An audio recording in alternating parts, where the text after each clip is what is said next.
Hi, I'm Alex, founder of ISLE, and today I wanted to take you on a quick preview of how to take the ISLE tasks that you've built and use them inside of Claude, ChatGPT, Cursor, Claude Code, Codex, it doesn't matter. Something we're rolling out to all users early next week, and we've been thinking about a lot.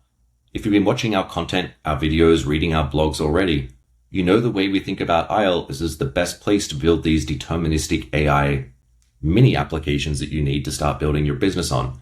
And very frequently, you want to orchestrate those through code and use multiple models so you can manage token burn, have easier upgrades, and trust the orchestration of the task. And today, what a lot of our users are doing is taking those tasks and are engaging with them through an ISLE chat or project, outputting them to Slack, having it send them an email, create a report in Google Drive. But where we really succeed and help our users is as the best place to create those AI-driven applications. We don't mind where you put them and happy if you want to put them in Claude Code or Claude or ChatGPT or anything like that. So I built this very basic task here. I'm sure you would build something more complex for your business. All this does is takes the user's input, and again, it's a quick task preview, runs this prompt that tells a pirate joke based on the topic that the user's provided. It's not a very long prompt, and puts the output here, but it's enough to start talking about that execution server.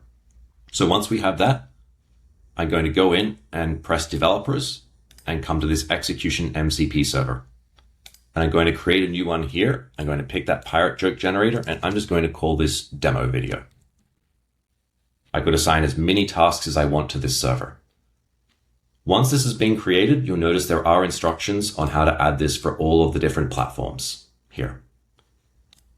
Before I go and do that, you might actually be wondering, how do you give this to other people in your organization? Well, you have a few easy choices. One of the things you can do, consistent with everything else in our platform, is come in, press sharing, and either share this org-wide or start typing in specific people that will have access to this server. But once this has been created for Claude, all I'm going to do is copy this URL that's been generated here. Then I'm going to come into Claude, and I could add this in the connectors directory. I could add this in projects. I'm just going to add this here because it's a little bit easier and faster, and I'm going to add a custom connector. Now, depending on your organization's Claude settings, you might need to enable end users to be able to add custom connectors or have an admin add it for you. Depends on how your organization is being set up. Here, I'm going to call this demo video.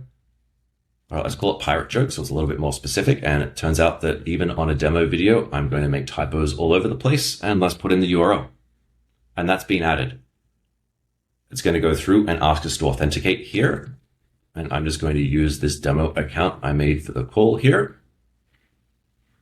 And this is going to go through and basically authenticate us into the platform so that we can use that connector that's being built, right? It's not like the URL is just going to work without authentication. That's an OAuth. So what I can do here now is I could say, can you please use the demo video pirate joke connector to tell a joke about, let's say, PHP. I'm on a demo video right now, right? Because we don't want to ask us too many questions. There are many ways you might do this, but I just want to show you that the actual task is going to run in this environment. You'll notice it's asking us. I'm going to say that it's always allowed to run this task that we built here. And this is great, right? I'm able to come in. It's running this thing that we built in another environment. We can control it. We can represent it in code. We can start interchanging the models as much as we want.